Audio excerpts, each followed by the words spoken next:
This is our View, the television voice of Washington's working families, brought to you by the proud members of the Washington Federation of State Employees.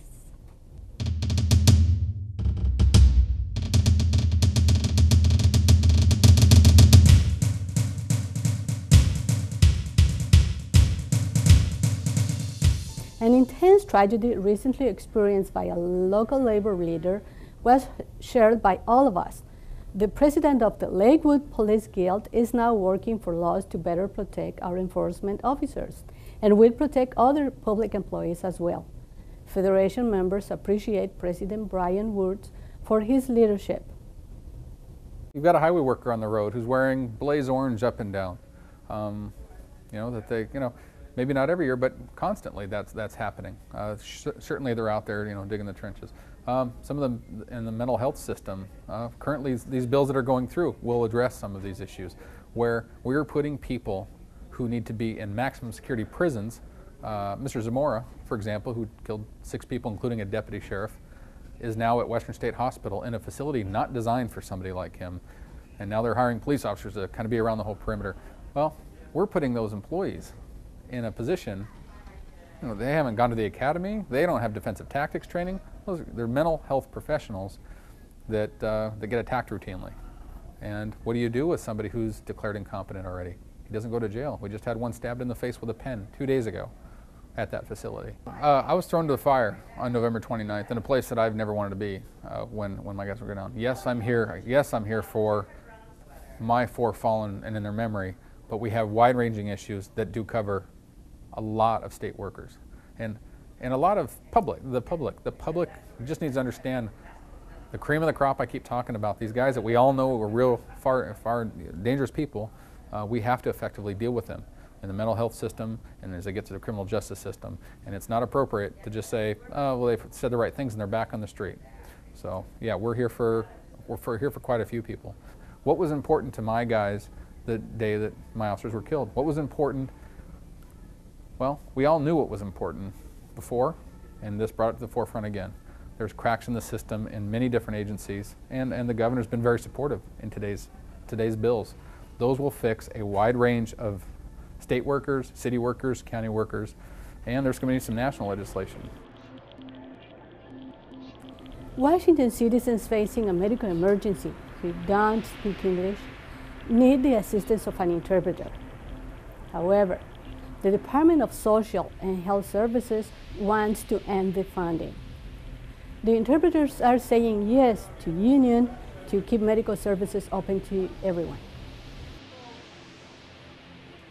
In a medical setting, the interpreter serves as the voice, serves as the conduit to be able to facilitate true communication between a medical provider and the patient, so that both can understand what is on the other person's mind, what they're trying to communicate. A doctor needs to be able to communicate clearly what instructions are to a patient as far as medications or treatment that they need to follow.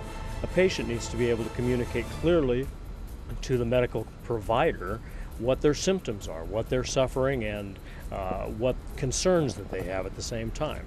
The interpreter serves both at the same time and serves as the voice so that those concerns and instructions can be clearly communicated.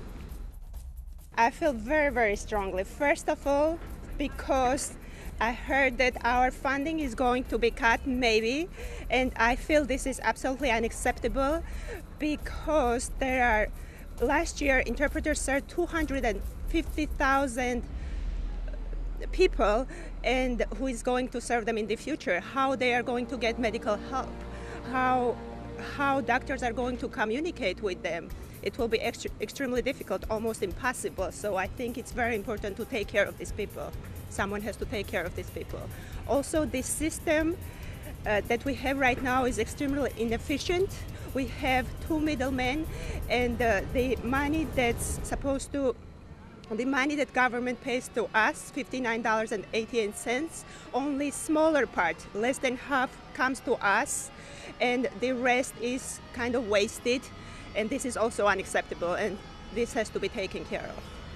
On the way to doing that, they have now tried to gut Well, if the doctor doesn't speak Spanish and the patient doesn't speak English, we're going to be doing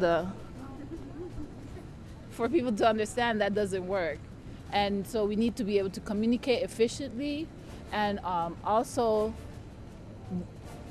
aside from just knowing regular everyday language, like situations like hello and bathroom and those kind of things, we're dealing with a situation that's a little bit more complicated, where you're dealing with medical terminology or court terminology, where the person has to know what the words mean because their life depends on it.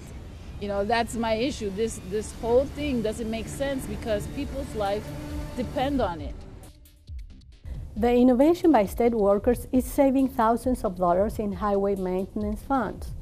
A waste product from a nearby cheese plant is now the basic ingredient for ice removal. The cheese whey that we use is the byproduct from making cheese. Dairy Gold has to bring it over here and pay to get rid of it.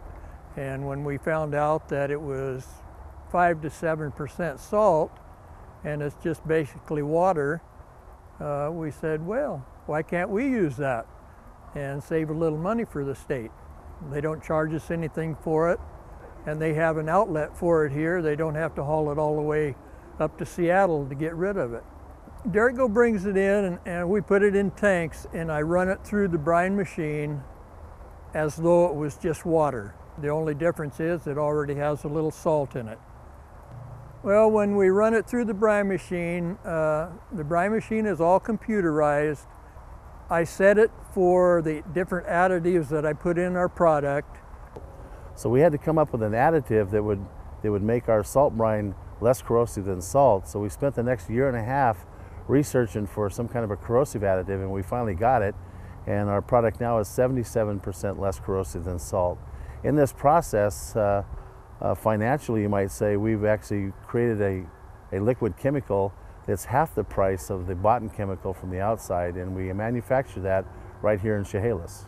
The Boost is a product, a derivative off of cane sugar, and I believe it comes from Vietnam.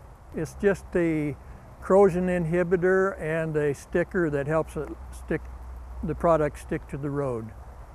Once I've made the product, it goes in our end product tanks, which is the silver bullet tanks, and then we ship it out to different sheds that need it during the wintertime. Right now we have like 24 different sites that we send to throughout Western Washington, and plus Seattle is taking it also, the city of Seattle. Well, using the salt brine or the salt, we eliminate the reapplication of sand. We used to use sand 10 years ago. We would have to reapply it because it would get blown off the road. Today, after we apply, we can be assured that the road is good to go for about 5 or 6 hours after we have applied it. With the state short of money, again, the residents of states' facilities for the developmentally disabled are threatened. Rainier School is in the community of Buckley, whose mayor looks at it this way. Along with devastating her community, the state is proposing to throw 400 of her citizens out of their homes. It's definitely going to have a huge impact on my community. First off, Rainier School is the largest employer on the Buckley and Enumclaw Plateau, employing over 1,000 people. But more importantly, the people that live at Rainier School are also live in my city, and 400 people are about ready to lose their home. And I ask a lot of people, what would happen in your community if 1,000 jobs went away and 400 homes were destroyed? The impact to my city budget alone will be over $2 million, and that's out of a budget of only $20 million. So I would be looking at cutting back major services to all the citizens of Buckley, such as police and fire, my youth center and senior center. So the impact to Buckley will be tremendous, and I'm not sure if and when we could ever recover from an impact of that magnitude. the actual cost into moving the residents that live at Rainier School and the trauma that comes because change is difficult for all of us, but to the developmentally disabled, it's just magnified tenfold. I'm concerned about the residents of my city, and the 400 residents of Rainier School are residents of my city. A look at our union history. Here is Ross Reader. Susan B. Anthony was an abolitionist, an educational reformer, a labor activist, a temperance worker, and a suffragist. Susan B. Anthony was born February 15, 1820 in Adams, Massachusetts. She was brought up in a Quaker family with long activist traditions. Earlier in her life, she developed a sense of justice and moral zeal. After teaching for 15 years, she became active in temperance. Because she was a woman, she was not allowed to speak at temperance rallies. This experience and her acquaintance with Elizabeth Cady Stanton led her to join the women's rights movement in 1852. Soon after, she dedicated her life to woman suffrage.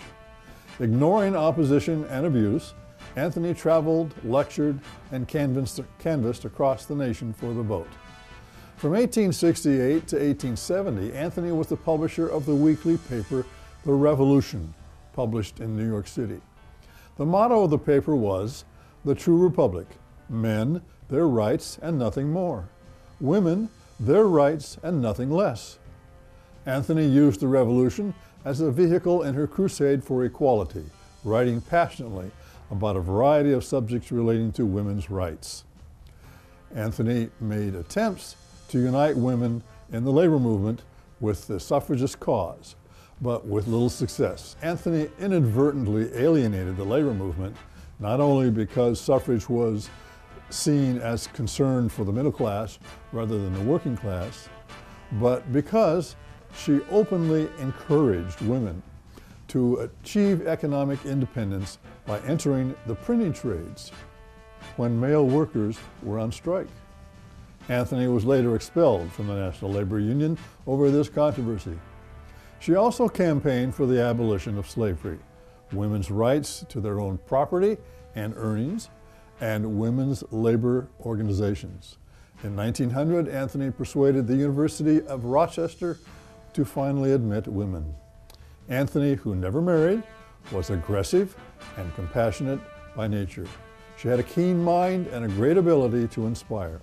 She remained active right up until her death on March 13, 1906. This has been Our View, brought to you by the members of the Washington Federation of State Employees. We remind you, when you accept a paycheck for your hard work, you don't give up your rights. Thank you for watching.